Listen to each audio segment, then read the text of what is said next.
UMDC ke Tura bernat marak hagalai potre uleber arhajar arpon riau ulalit bani kendo ulat ke jela ban aiku blai helor ke jingsoi jung u ya ka mandatory ST bill Hagaro Hills Autonomous District Council. Hagini ke jingi kendo bernat ula kenturu ulat ban penteri kamno ya ke Special Intensive Revision SIR hari longgaro. Bat ban penlong ya ke jing sensyar ulat. Hadin bakut ke samoi terekam ke Executive Committee hakakat pratrek Iaiong. Habakran ni kelar patai kubor bernat marak ulero ya ke jing senjam ulat kabla penlong yu bansoy ya ke ST bill hapo shisngi. Hadin balap diang ya ka hak dorbar bekerpang jong ke Garo Hills Autonomous District Council. Ulapan pa bagani kalong senjam ke bakrau ban pentikna batang ke badanik Scheduled Tribe Certificate ibla mani konik election hak District Council. Unu MDC ula kentu yulat ban penterekam no ya ke SIR kamtam ha kijaka kibatham jong kari longgaro. Ula keno ba ka jingroy ba jing bon kibreo ini than kalong ke itriam namar ka jing Wanrah bean kinong Bangladesh. Ula kedo bah kisan snem kidan ki constituency ke banagasan hajar ngut kinong ta vote kila kenjo adok katwe hajar ngut. Ula ong bagani kalong ka jingma ya ki reu luam ke badai ki try jela. The permanent residents and those who are voters, they have to prove themselves that they are the permanent residents of the district council area. So that will be taken for discussion, and that matter is actually under review with the committee. A separate committee has been formed to review the electoral roll. So it will depend on what report they submit. So let us wait for the report first, and after that, proper steps will be taken as per necessary. Since the ST certificate has been made mandatory in Garo Hills Autonomous District Council, now the next step is regarding the electoral roll. So in order to review the electoral roll, the committee has already been formed. At the same time, we want that SIR should be implemented in Garo Hills, because especially in the planned areas, because the population rate in the planned areas is rising very high, and it is a threat to the tribal community. Uh, but the bona fide citizen of Garo Hills will not be disturbed. But people who have been like those who have migrated, and those who are from Bangladesh, and some are even dual voters.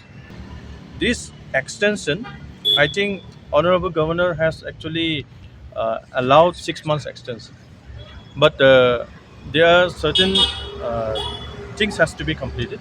It's like now we want that SIR to be implemented in the planned areas as well as in the hill areas also, because so many illegal migrations has taken place.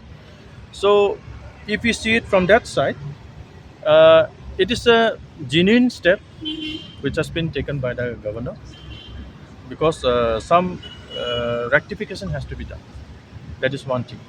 But since our term is there till April 18th, I would request that instead of giving it to the executive committee, which would benefit only members of certain political party or certain political parties, it should be under the direct control of the government.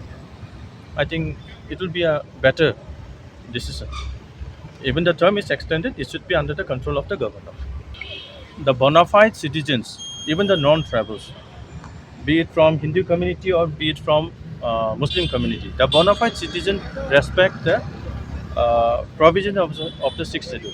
They never demanded to contest, but yes, they have always uh, expected that the voting right will be given to them, because they are paying the taxes, they are paying, like, cooperating with all the rules which is framed by the district council. So they only anticipate voting rights. But there are certain groups who want to be elected, who want to be part and parcel of the elected representative, which is not constitutionally permissible. But they are voting now. Their voting rights are not taken away. No, no, it's not taken away. So I think there is no issue with the indigenous bona fide citizens of Garo, be it tribal. The whole benefit of that they are the ones who have initiated about this ST certificate? See, officially, I have moved a motion regarding this making ST certificate mandatory in the Autonomous District Council on 27th of November in the session itself. But in spite of I being from BJP, the ruling have not accepted, saying that I am from the opposition. Now, regarding that matter also we have discussed. In district council, there is no provision for opposition. There is no provision. But in spite of that, last 5 years, we have been kept in opposition and we have been deprived of so many facilities that we were supposed to give to the people. So that matter has been taken up, and government, our honorable governor has taken serious note of it. Serious note of it, because this is not a discrimination to an elected member, but also a discrimination to the people who have elected a member. Yes. That's why, yes, I have brought this bill, like motion, to make the ST certificate mandatory in the district council on 27th of November last year. But it was not accepted. Later, the executive committee has passed a notification which was passed by the honorable court, and this time it was presented in the house again, and the bill was presented and it was passed within a day, and it was notified. Governor has actually assented to it within 1 day itself. So 23rd the bill was presented and it was passed, and 24th it was assented. Now, if somebody is taking credit for it, that is not our issue, because the people from Garo Hills, I think even from Khasi Hills knows who has brought this bill, and it is the MDCs who have passed, not the state government or not any political party. It is the whole party has joined hands for this bill.